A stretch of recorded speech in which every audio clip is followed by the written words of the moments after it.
Anime News.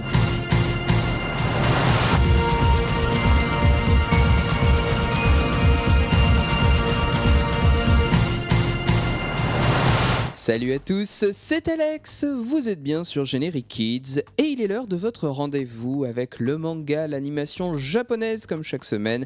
C'est Anime News, 238e Anime News, dernier numéro de la saison puisqu'ensuite c'est notre pause estivale. Je vous rassure, on se retrouve à la rentrée sur Generic Kids et les chroniques manga que je vous propose concernent cette semaine les éditions Komiku, Taifu et Glénat et enfin je vous parlerai dessins animés avec Kazé.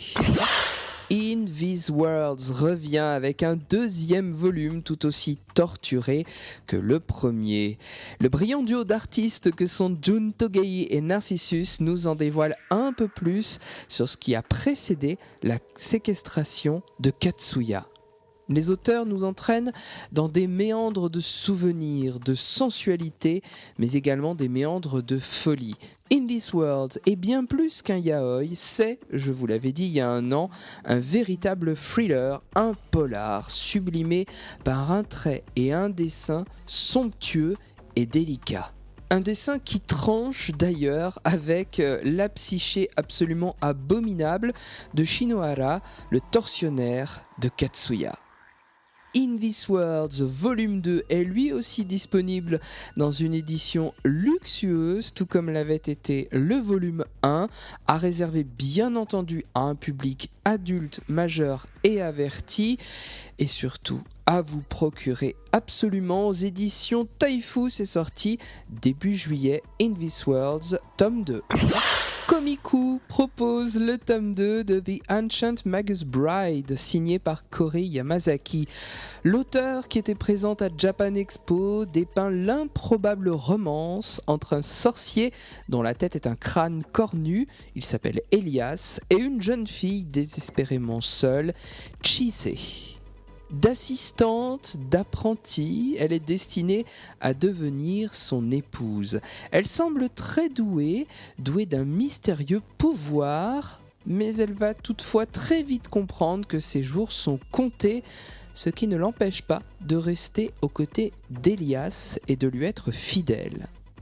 Fantastique, magie, mysticisme composent ce titre. De nouveaux personnages font leur apparition, notamment un autre magicien et son apprenti. Korei Yamazaki enrichit son manga et signe un titre envoûtant, The Ancient Magus Bride, tome 2, c'est aux éditions Komiku. La suite des aventures de Monica, c'est dans le tome 2 de Cradle of the Sea, le berceau des mers. Ancienne femme de chambre, dans l'Angleterre de la Révolution industrielle, Monica se lance à la recherche de son maître disparu. Elle est accompagnée du petit garçon de celui-ci, qui est censé être orphelin donc. Elle se travestit, elle s'embarque clandestinement sur un navire, le Lady of the Sea, et elle rencontre fortuitement un jeune homme, un mécanicien, il s'appelle Louis.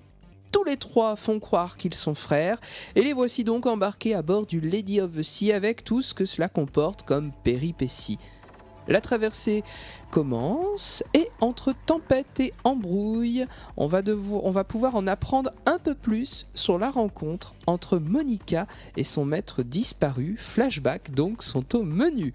Un dessin époustouflant qui sert une histoire vraiment prenante, c'est Cradle of the Sea, le berceau des mers, tome 2 aux éditions Komiku. Glénat, en ce mois de juillet, vous propose de nouveaux titres à son catalogue. On en a vu la semaine dernière une partie. Voici la suite, à commencer par Love in the Hell, signé par Eiji Suzumaru, qui raconte avec beaucoup de dérision et d'humour le parcours aux enfers de Rintaro, un adolescent qui meurt bêtement, mais alors là vraiment bêtement. Il n'était pas un saint, c'est pourquoi il atterrit aux enfers, mais il n'a absolument pas conscience des péchés qui l'ont conduit là-bas. Autant vous dire que ça va être très très compliqué pour lui. Humour, je le disais, et scène très sexy à réserver aux plus de 16 ans. Pour ce titre brûlant de dérision, c'est Love in the Hell, tome 1 aux éditions Glénat. Gigantomachia est un one-shot signé par Kentaro Miura, l'auteur de Berserk. C'est la transposition du combat de Zeus contre les titans dans un futur post-apocalyptique. Et oui, c'est ainsi qu'on peut résumer ce titre. Nous sommes donc dans le futur, la Terre a été métamorphosée par une catastrophe et les êtres qui y vivent ont bien sûr dû s'adapter, ils sont très différents de la Terre d'aujourd'hui et ils s'affrontent. Des déserts, de gros insectes, voilà un peu tout ce qu'il peut y avoir, tout ça peut nous faire penser à Nausicaa de Hayao Miyazaki. Revenons à l'histoire. Delos est un ancien lutteur, il parcourt le monde en transportant sur ses épaules Promé, une jeune fille. Assez mystérieuse d'ailleurs. Ils vont se faire très vite capturer par des hommes qui voyagent à dos de scarabées géants. Et voici que l'histoire peut prendre place donc dans une cité assez hallucinante. Gigantomachia bénéficie d'un dessin fouillé et recherché qui vaut vraiment le détour. Ce one-shot est disponible donc aux éditions Glénat, il est signé par Kentaro Miura. Une bonne lecture pour cet été. Voici un manga qui a du mordant aux éditions Glénat toujours, c'est Stray Dog. Vanra est une auteure de manga. Elle est française et avec Stray Dog, elle revisite le mythe de la bête du Gévaudan. À l'instar d'Anne Rice avec ses vampires, Vanra nous plonge dans l'univers des lycans. Les lycans, vous ne savez pas ce que c'est ? Eh bien, ce sont tout simplement les loups-garous. Le héros de l'histoire, Toru, est un kara, une sorte de lycan possédé par une malédiction et il a les yeux rouges, des yeux rouges perçants. Dans ce monde, les humains craignent les karas et pour s'en protéger, les asservissent. Autant vous dire que le quotidien de Toru n'est vraiment pas rose. Une rencontre va pourtant, bien entendu, changer son destin. Stray Dog vous emmène dans un univers sombre, glauque, parfois où la bestialité n'est pas forcément chez qui on croit. Stray Dog, signé par Vanra, c'est aux éditions Glénat, avec donc le tome 1 de l'histoire. Et puis enfin, à noter chez Glénat des suites d'autres séries, parmi elles l'excellent Altaïr de Kotono Kato qui revient avec un tome 6. Notre fin stratège Mahmoud s'est vu charger d'une mission secrète, celle de déclencher une révolte pour renverser les sultans. Un régal d'intrigue et d'action, toujours et encore et toujours des dessins d'une grande finesse. C'est vraiment un régal pour les yeux. Notez bien donc Altaïr, tome 6, signé par Kotono Kato aux éditions Glénat. Et puis on trinque à la sortie du tome 38 des Gouttes de Dieu. Vous êtes toujours en Espagne pour la recherche du 11e apôtre dans ce manga œnologique dessiné par Shu Okimoto et brillamment écrit par Tadashi Agi. Là encore, c'est aussi un régal.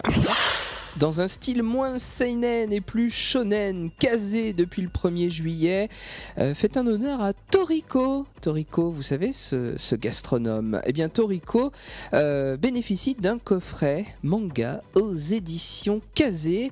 Tout d'abord, Toriko et autres histoires savoureuses, un one-shot, donc signé de l'auteur, Mitsutoshi Shimabukuro. Vous allez bien sûr rire à vous plier en 4, avec notamment la toute première histoire de Toriko. Ça, c'est la première partie de la box du coffret. Et puis, vous avez aussi droit au tome 24 qui vient de sortir. Et puis, un guidebook qui, comme son nom l'indique, vous permet de vous guider dans ce manga qui est Toriko, avec un univers assez riche et des secrets qui vont vous être dévoilés. Et puis même en exclu, un crossover entre Toriko et One Piece. Chez Kazé Vidéo, pour accompagner votre été, vous avez le choix avec notamment Beelzebub. 3 options vous sont proposées. La saison 1, 20 premiers épisodes pour la saison 1 et une première box DVD accompagnée des 4 premiers tomes du manga. Vous avez même la même chose en édition Blu-ray. Et puis, la même chose aussi pour la série Nisekoi, soit en DVD, soit en Blu-ray. Cette fois-ci avec la première des 2 box, 10 épisodes, accompagnés des 4 premiers tomes du manga. A noter aussi que The Garden of Worlds, le très beau film, revient avec cette fois-ci une édition collector, combo, DVD, Blu-ray, accompagné du roman et du manga. Et puis Sailor Moon est de retour avec le film en DVD de Sailor Moon Super S. Ce 238e Anime News touche à sa fin. Je vous remercie bien entendu de votre fidélité. Je vous invite à bien suivre tout au long de cet été ma page, mon compte Twitter, Alex_anime_GK, puisque les news, eh bien, vous pouvez les suivre au jour le jour sur Twitter. C'est bien entendu la pause estivale. On se retrouve à la rentrée. D'ici là, reposez-vous bien. Vous pouvez revisualiser nos replays vidéo sur generikids.fr, sur Dailymotion et sur YouTube.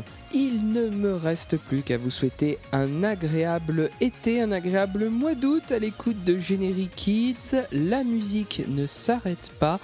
On reste avec vous en musique tout l'été, toute la fin de l'été, en soleil, en bonne humeur. Prenez soin de vous, vous êtes sur Generic Kids, vous y êtes bien, alors restez-y.